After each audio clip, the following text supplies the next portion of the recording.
நம்ம சேனல் பிடிச்சிருந்தா சப்ஸ்கிரைப் பட்டனை டச் பண்ணுங்கள், பக்கத்தில் இருக்க பெல் ஐக்கானை கிளிக் பண்ணுங்கள். வணக்கம்.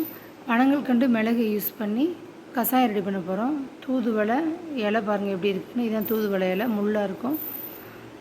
அடுத்து வெள்ளை துளசி எடுத்திருக்கேன். வெள்ளை துளசி ஸ்மெல் ஜம்முன்னு இருக்கும். கரும்பு துளசி யூஸ் பண்ணக்கூடாது.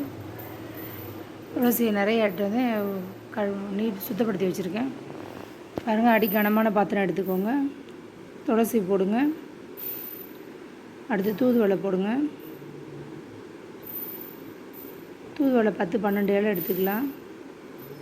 துளசி இப்போ சீசன் இல்லை, அதனால் நிறைய இலை இவ்வளோ தான் கிடச்சிது. கூட போட்டாலும் பிரச்சனை இல்லை, போட்டுக்கலாம். 10 மிளகு போட்டிருக்கேன். நல்லா நுணுக்கி தட்டிக்கோங்க. இலையும் சேர்த்து தட்டினீங்கன்னா தான் இதோட சாறு உள்ளே இறங்கும். கஷாயம் கொஞ்சம் குளுகுளுன்னு இருக்கும். பனங்கல்கண்டு மிக்ஸ் பண்ணுறதுனால கடுண்டியோட டேஸ்ட்டாக இருக்கும், விரும்பி குடிப்பாங்க. ஆனால் அது 2 டம்ளர் தண்ணி ஊற்றி 1 டம்ளரை வற்ற விடலாம். அதோட கம்மியாக கூட நீங்கள் வற்ற விட்டுக்கோங்க. ஏன்னா ஒரு 2 சங்கு ஒரு 10 ml தான் குடிக்கணும் ஒரு ஆள். பாருங்கள், ஸ்டவ்வில் எடுத்து வச்சாச்சு. பாருங்கள், கஷாயம் நல்லா வற்றிருச்சு. 2 டம்ளர் தண்ணி ஊற்றுனேன். அது இப்போ 3/4 டம்ளர் கிட்ட தான் இருக்கும். நான் நல்லா வற்ற வச்சுருக்கேன். சாறு ஃபுல்லாக இறங்கியிருக்கும். பாருங்கள் தண்ணி எப்படி கலராக இருக்குன்னு. நல்லா ஃபில்ட்ரு பண்ணிக்கோங்க.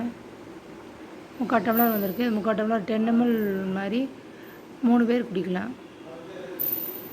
பனங்கல்கண்டு நான் வச்சுருக்கிறது சுத்தமான பனங்கல்கண்டு, கல் எதுவும் இல்லை. இப்படி பனங்கல்கண்டு தான் அப்படியே போட்டு ஆற்றுங்க. இல்லைன்னா பனங்கல்கண்டு லைட்டாக தண்ணியில் கொதிக்க வச்சு அதையும் சேர்த்து மிக்ஸ் பண்ணிக்கோங்க. நான் இதை அப்படியே மிக்ஸ் பண்ணுறேன்.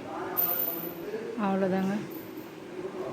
டேஸ்ட்டு செமையாக இருக்கும். கடுங்காப்பி டேஸ்ட் இருக்கும். வாரத்தில் 2 நாள் கொடுத்தீங்கன்னா எந்த மெடிசன் தேவையில்லை. சளிக்கு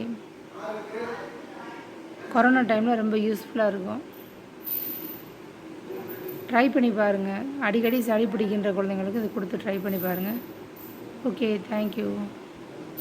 கஷாயம் ரெடி.